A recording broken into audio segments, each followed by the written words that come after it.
So I was given an extraordinarily wide, if not impossible, brief, the study of development. And after wrestling with what I would say about that, and indeed knowing what some of the other chapters were going to be about, I decided that rather than try anything like a survey of how development had been studied, or even a historical story about the rise of the study of development, both were extremely interesting, I would try to look for a way of making sense of this at a higher level of abstraction. And to that end, my chapter identifies three important tensions, which it seems to me have characterised the study of development since its institutionalisation in the period since the end of the Second World War. What I want to do is just say something very briefly about what these tensions are, just sketch them out, and try to say something about what has been happening since I wrote the chapter, or what I might add to it if I was writing it again today.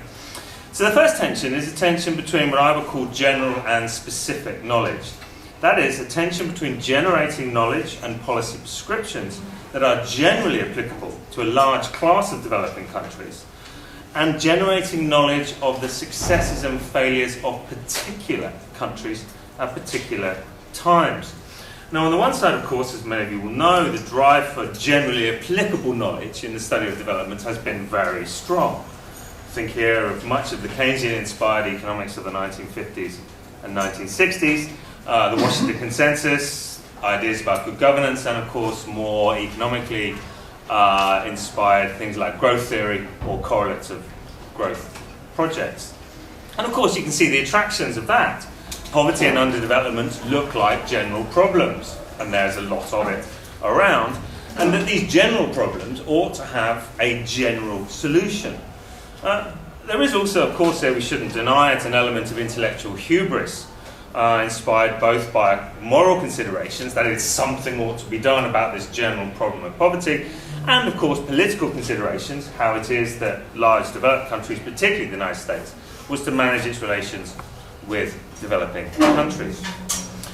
On the other hand, of course, the other side of the tension, the study of particular countries at particular times has often identified specific, contingent features and histories that explain developmental successes and failures. The most obvious cases here, of course, East Asian miracle economies, where indeed that tension between a general account, a general model, or trying to capture the East Asian miracle experience under these general theories, was only one side of it. The other side, of course, is more area studies-inspired attempts to try to pick out what was specific about the trajectories of these particular states.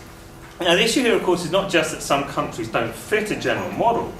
It is that the more we know about the successes and failures of individual states, the less plausible seem these general models, and the less likely it is that lessons can be drawn for other states. In other words, there's no denying that something like a developmental state is extremely useful for development, or has been extremely useful for development in a number of states. But the more we know about the political, historical, social origins of the developmental state, the less likely it seems that any such thing could be simply transplanted to other places. The second tension is between what I would call generating knowledge of development in some very large sense, that is, the transformation to something like industrial modernity, and generating knowledge to deal with the particular problems associated with underdevelopment, access to clean water, maternal health issues, infant mortality, and so on. There's a tension here, that is, between these two types of knowledge, because while both are undoubtedly important, the connections between the two are sometimes not especially clear. In other words, it's possible to have very significant growth and indeed processes of industrialization without significantly alleviating at least some of the problems associated with underdevelopment. And while development in some larger sense might be necessary to tackle some of these associated problems, we also know that some of these problems can be tackled and have been tackled in the absence of significant development in this larger sense of transformation to something like industrial modernity. And the final kicker here, I think, is that it's not at all clear that alleviating a series of specific problems, that is boosting literacy rates or boosting life expectancy, improving access to clean water, improving maternal health outcomes, and so on, will in the end add up to something like a transformation to industrial modernity. Or at least it's an open question. Can you stack lots of these smaller improvements on top of one another and get development in the large sense of that word? The third tension is a tension, I think, between or revolves around the very evident disciplinary diversity found in the study of development. Development studies, certainly as it's called in Britain, is not a discipline, it's a subject area. And within this, there have been very significant arguments, and continue to be, very significant arguments about two important things. One, which discipline is, as it were, the master discipline, which is the most important academic discipline here in the study of development. And secondly, how the varied disciplines involved in the study of development are to talk meaningfully with one another. On the first of those, of course, the predominant tension has been between economics as a discipline, as the sort of master discipline in the study of development. In other words, development is primarily an economic problem, with the other disciplines filling subsidiary roles, so politics helping to explain why countries don't follow the right economic policies, or whatever it may be. Or a more expansive understanding of the importance of things like area studies, anthropology, as well as politics and sociology to the study of development. And related to that, of course, it's hard for these disciplines to talk meaningfully to one another. Not impossible, of course, but it's hard. Partly because, of course, each discipline has its own academic journals. We're all familiar with this in this room. Its own academic journals, its own conferences, academic departments, ways of getting promoted, the journals you must publish in, and so on. But, of course, importantly, these disciplines often have their own different ontological foundations and methodological strictures.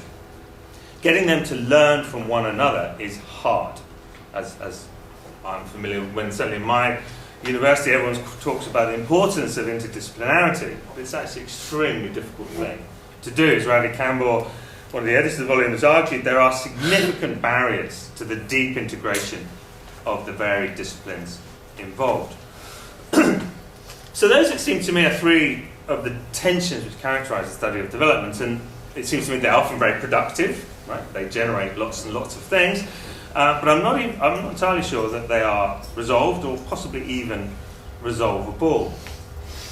Let me just say very briefly something about where we are now. Obviously, because my argument, I would want to say that these tensions continue to characterise the study of development. But I also think there have been some shifts, which I just want to just make a few very speculative thoughts. Some of which draws on an article I've just published in International Affairs with a colleague at work.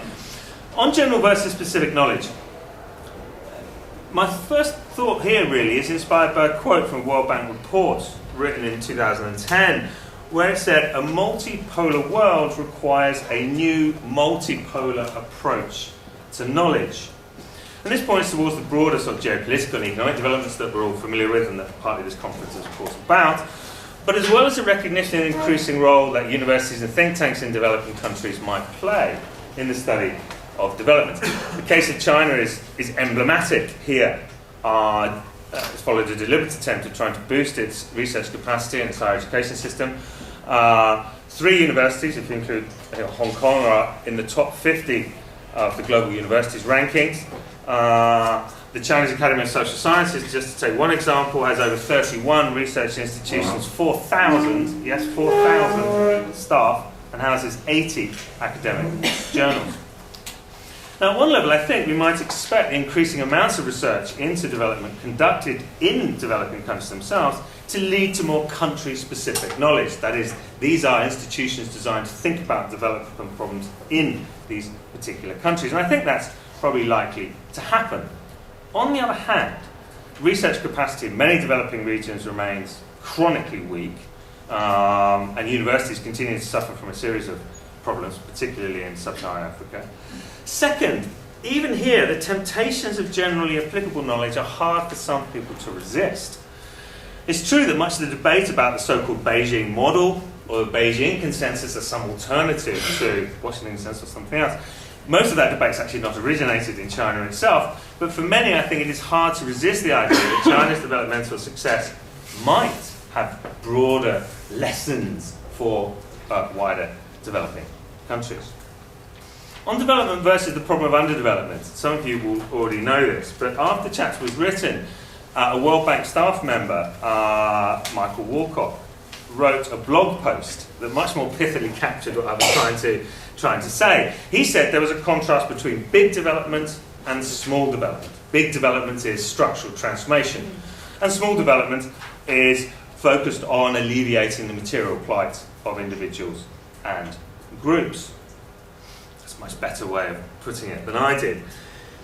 On that point, it seems to me that in some respects big development is back, notably in renewed emphasis on infrastructure, in the classic sense of transportation, public works, public utilities, communications infrastructure, and so on.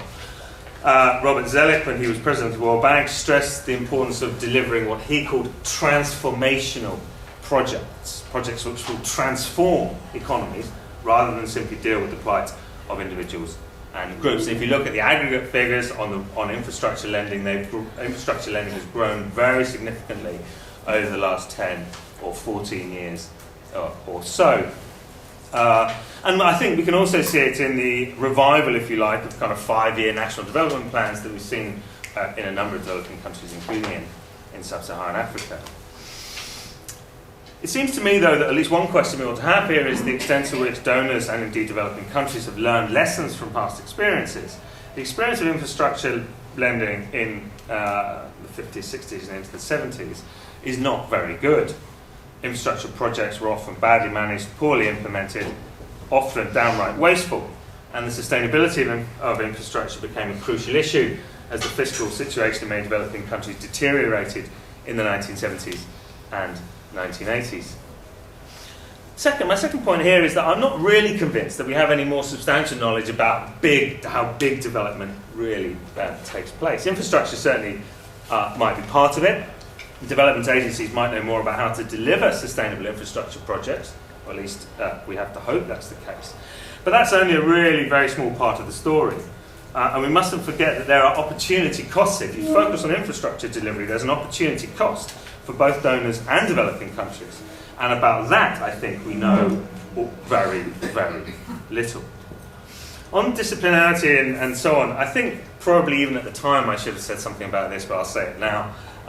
That is something about new actors and new methodologies. On new actors, in terms of generating research on development, the obvious examples, or one very important set of examples, are the large philanthropic foundations, like the Gates Foundation. The Gates Foundation has the largest endowment of any philanthropic organisation in history, and has a spending portfolio which is bigger than the World Health Organization. This is a major organisation.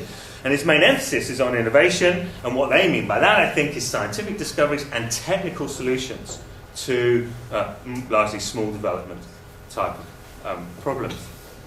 And this point links to a second point about new methodologies, and I know Bruce mentioned it earlier on. The rise, in particular the rise of sort of the idea of randomised trials in development economics. In other words, that we need more rigorous, quantitative, experimental forms of knowledge in order to make better progress in understanding the problems of development. Most emblematically, of course, the work of the Poverty Action Lab at MIT. Now, of course, all that's been enormously controversial, including amongst many economists. In terms of the